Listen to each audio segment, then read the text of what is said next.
I would now recognize a gentlelady from Texas, Ms. Johnson, for 5 minutes of questions. I'm just going to take the position that she was scared of my questions. Mr. Chairman, if we could stop the clock and Yep. Oh, yes, wait no, till after all absolutely. this. Clerk will suspend. If we could reset the time, Yes. that would be helpful. We'll reset the clock.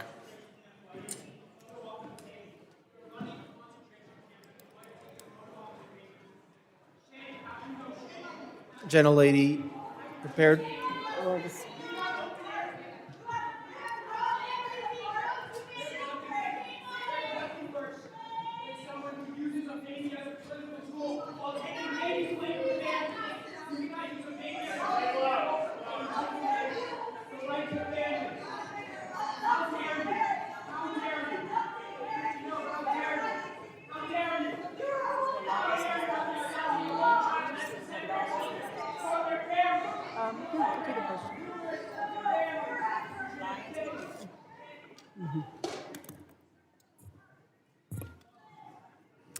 Okay. Thank you. Gentlelady is recognized. Yeah, thank you, Mr. Chairman. I just want to respond to a lot of what Secretary Noem has just testified to. And gentlemen, I have some comments that I hope you'll take back to the Secretary and to the Department. If there's anything that is clear about what is going on in this country, is that the rhetoric and fear that is happening is at an all-time escalated high, and we're all describing different aspects of it. Fear of law enforcement, fear of citizens, fear of people who are legally in this country, because it's the rhetoric that is happening from the very top, that is being decimated down level, and that is really, really dangerous. And one of the things that the Secretary said was she is restoring the rule of law.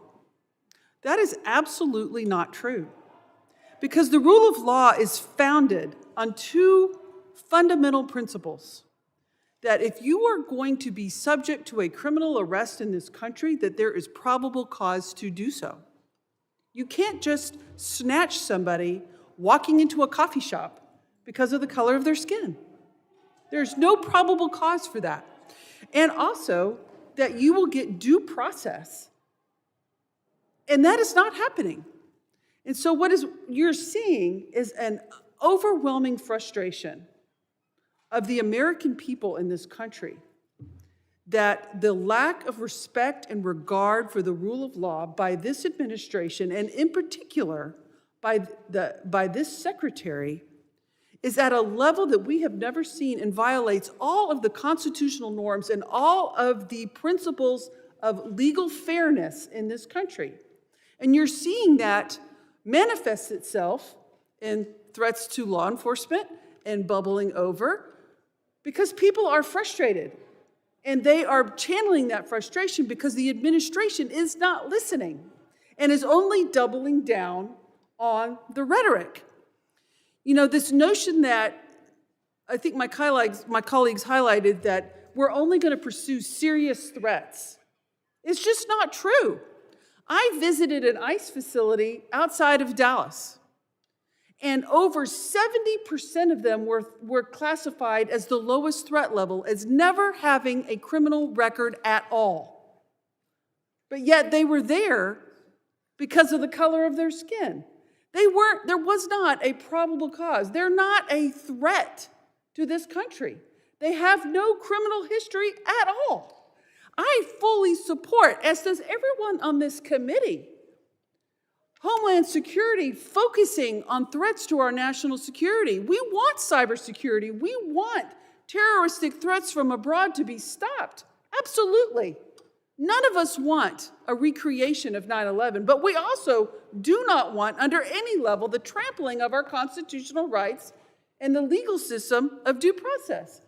I have a poster here to highlight 3 American citizens that were arrested by ICE who had done nothing wrong.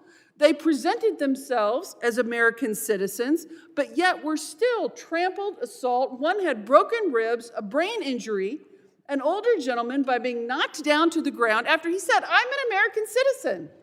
But yet they did not stop. And that is a huge problem. When somebody says, "I'm an American citizen," to ICE, and ICE does not stop and continues to assault them and physically berate them and then hold them for days and days on end without a due process hearing, that is a problem.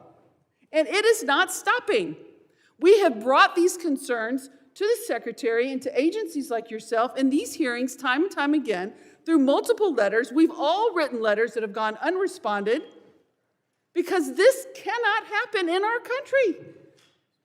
And the reality of it is, in any law enforcement situation and what we have happening out into the public is there are ICE agents and there are Border Patrol agents that are doing their great job. They're doing what they're supposed to do.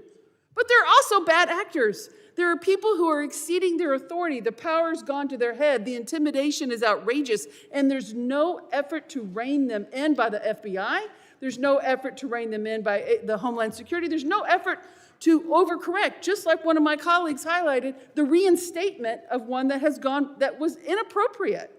And these efforts are breaking down the trust of the American people.